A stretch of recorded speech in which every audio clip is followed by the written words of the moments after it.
अच्छा, हम डिस्कस कर रहे थे अवेयरनेस एंड एजुकेशन के बारे में। और ये सारी चीजें डिस्कस करने के बाद हम थे इस पॉइंट के ऊपर।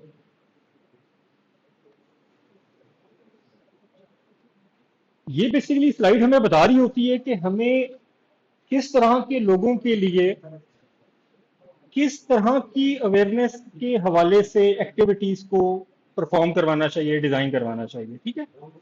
फॉर एग्जाम्पल, जो आपके स्क्रम के लीड्स हैं और आर्किटेक्ट्स हैं, उसके लिए क्या होता है कि जब भी आपने सिक्योर कोडिंग का स्टार्ट करना होता है तो वो स्टार्ट होती है आपके सिक्योर रिक्वायरमेंट एनालिसिस से और सिक्योर डिजाइन से। ठीक है। और किसी भी चीज के सिक्योर होने का या उसके अंदर सिक्योर कोड के होने का ये मतलब नहीं होता कि वो सिक्योर एप्लीकेशन भी है। कैसे?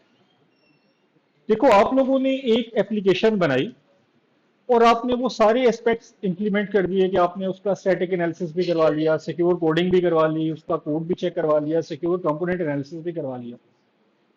लेकिन अगर आपने उसमें अथराइजेशन का ख्याल नहीं रखा तो आपका कोड बिल्कुल सिक्योर है, लेकिन अनअवेलेबिलिटी ऑफ अथराइजेशन के मॉड्यूल के, या अगर वो आपने अथराइजेशन का मॉड्यूल ठीक नहीं बनाया हुआ, तो उसकी वजह से भी आपकी सीआईए के ऊपर इंपैक्ट आ सकता है। ठीक है। अब जितना आपका कोड है वो बिल्कुल सिक्योर है, लेकिन आपने कुछ ऐसी जरूरी रिक्वायरमेंट मिस कर दी जो कि सिक्योरिटी इंश्योरेंस के लिए जरूरी थी, तो वो भी आपकी एप्लीकेशन को लेस सिक्योर बना देंगी। इस सूरत में आपका कोड बिल्कुल सिक्योर होगा जितना बना हुआ है, लेकिन उसमें आपने जरूरी सिक्योरिटी की फंक्शनैलिटी मिस कर दी, तो उसका मतलब है कि आपने उसको कवर अप नहीं किया सही से। ठीक है।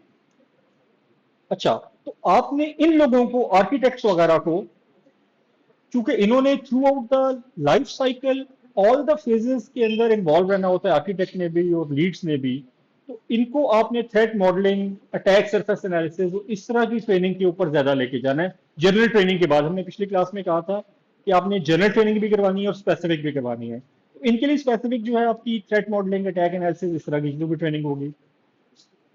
जो आपके डेवलपर्स हैं, इंजीनियर्स हैं, उनके लिए जो आपकी ट्रेनिंग होगी वो सबसे पहले तो अवेयरनेस की होगी, फिर उनके टेक्नोलॉजिकली यूज की होगी कि जैसे अगर आप नोड जीएस में डेवलप कर रहे हैं तो आप उनको नोड जीएस की सिक्योरिटी के पॉइंट ऑफ व्यू से स्पेसिफिक ट्रेनिंग दिलवाओगे, क्योंकि उन्होंने उसके अंदर प्रोग्रामिंग करनी है। कोई बंदा सी में प्रोग्राम बना रहा है तो वो सी के वाले से ट्रेनिंग दिलवाओगे, इसी तरह से सो ऑन। अच्छा, जो टेस्टर्स होंगे, उन्होंने चूंकि उसको वेरीफाई करना होता है आपके सारे कोड को, तो अगर वो उसके साथ साथ सिक्योरिटी की टेस्टिंग भी कर ले तो उनको आपने देनी है पेन टेस्टिंग के हवाले से। ठीक है। ट्रेनिंग कि वो आपके सॉफ्टवेयर के ऊपर पेन टेस्टिंग की एक्टिविटीज परफॉर्म करें और देखें कि यार क्या मैं इस सॉफ्टवेयर को किसी तरह से हैक कर सकता हूँ, ठीक है, इसका डाटा कंप्रोमाइज करवा सकता हूँ या इसकी कोई और चीज कंप्रोमाइज करवा सकता हूँ, लाइक इंटेग्रिटी या अवेलेबिलिटी, जो भी आपके लिए मैटर करती है। तो टेस्टर को आप इस तरह की ट्रेनिंग से आगाह करोगे, स्पेसिफिक वाली। अच्छा, उसके बाद जो नेक्स्ट चीज आएगी वो आएगी इंफॉर्मेशन सिक्योरिटी के पर्सन, जैसा कि आप लोग हैं, अगर आप लोग इस टीम का पार्ट हैं तो आपको एप्लीकेशन डेवलपमेंट या एप्लीकेशन स्पेसिफिक सिक्योरिटी की ट्रेनिंग होनी चाहिए, जिस तरह की आप ये वाला कोर्स पढ़ रहे हैं। ठीक है। क्योंकि आप लोग साइबर सिक्योरिटी के बंदे हो तो आपको एप्लीकेशन की लेस नॉलेज होगी कि एप्लीकेशन डेवलपमेंट क्या होती है, उसके फेजेस क्या होते हैं। तो अगर आपको उसकी नॉलेज होगी तो आप उस सॉफ्टवेयर डेवलपमेंट के प्रोसेस के अंदर अपना पार्ट अदा कर सकोगे, सिक्योरिटी इंट्रोड्यूस करवा के। तो आप लोगों को बेसिकली इंफॉर्मेशन सिक्योरिटी की तो आपको ऑलरेडी नॉलेज है, आपको एप्लीकेशन डेवलपमेंट की नॉलेज चाहिए होगी।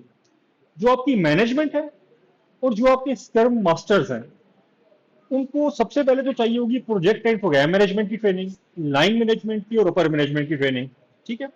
उसके साथ साथ उनको जो बेसिक जनरल एप्लीकेशन सिक्योरिटी के रिस्क असेसमेंट है, रिस्क मैनेजमेंट है, इनके कंसेप्ट देने होंगे। क्यों?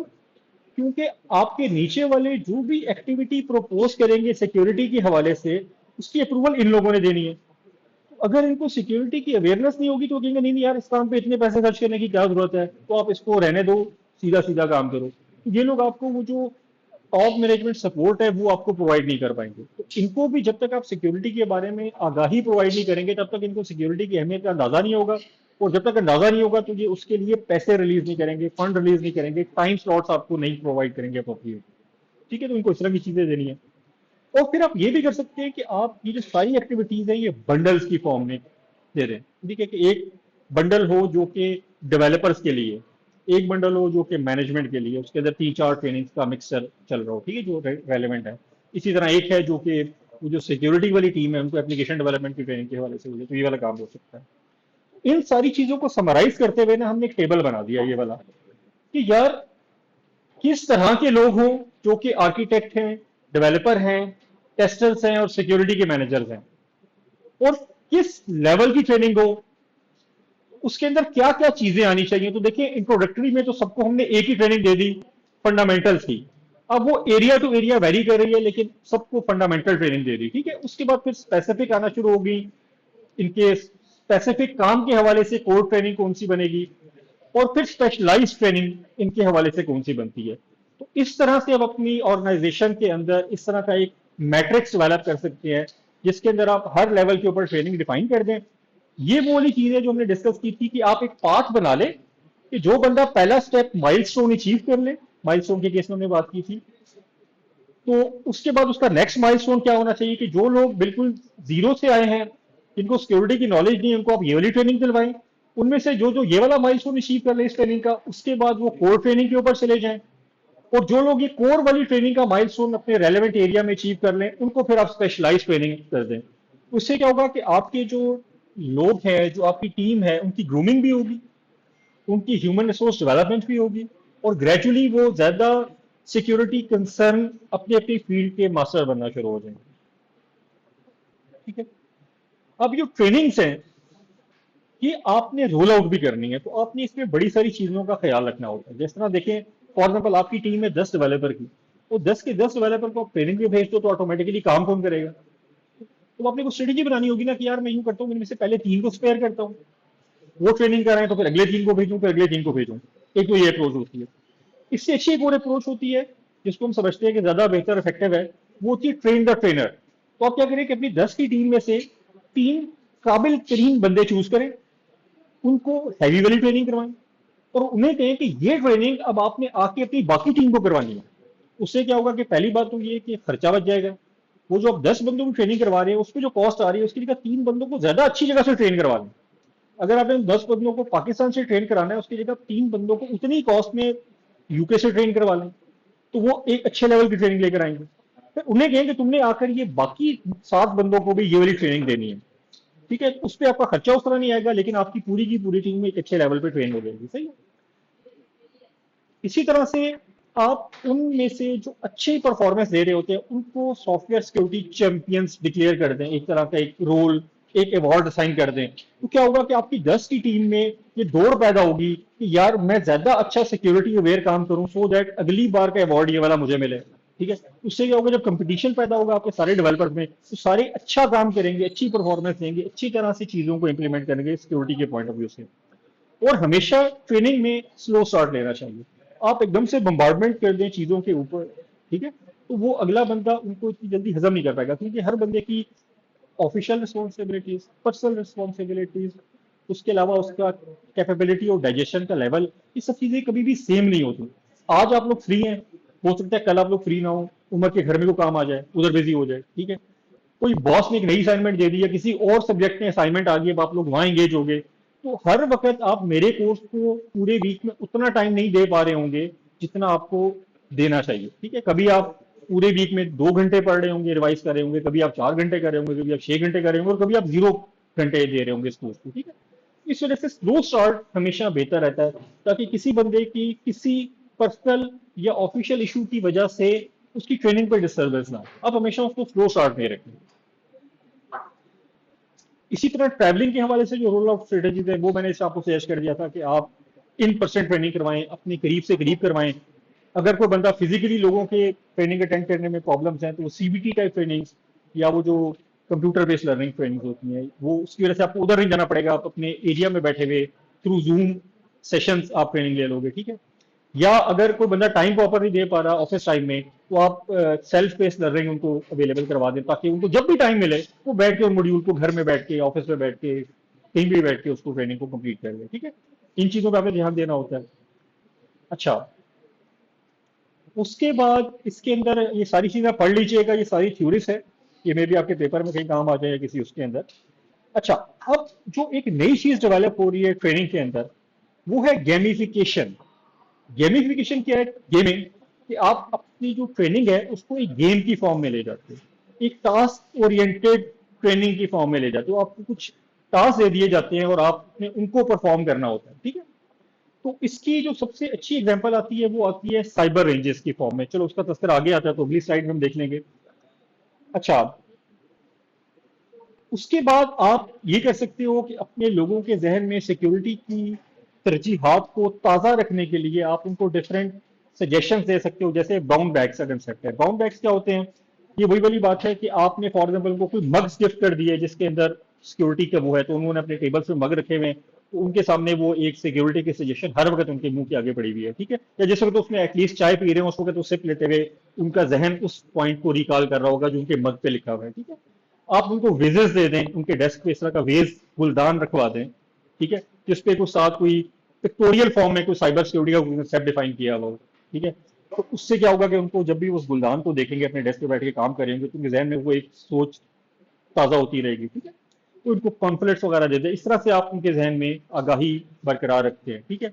आप उनको न्यूज़ लेटर की फॉर्म में हर महीने एक न्यूज़ लेटर आ सकता है जिसमें आप अपनी कंपनी की या अपनी ऑर्गेनाइजेशन की अचीवमेंट्स बताएं, और उसी के अंदर एक दो आर्टिकल सिक्योरिटी के पॉइंट ऑफ व्यू से ऐड कर दें, या कोई लेटेस्ट डेवलपमेंट आपके काम की कंपनी के काम के रिलेवेंट कोई डेवलपमेंट हुई है, कोई नया थ्रेट आया है, कोई नई प्रॉब्लम डिस्कवर हुई है, उसका तस्करा उस न्यूज़ लेटर में कर दें ताकि जब वो उस न्यूज़ लेटर को पढ़े तो उनकी थोड़ी सी इंफॉर्मेशन अपडेट होती रहे, ठीक है।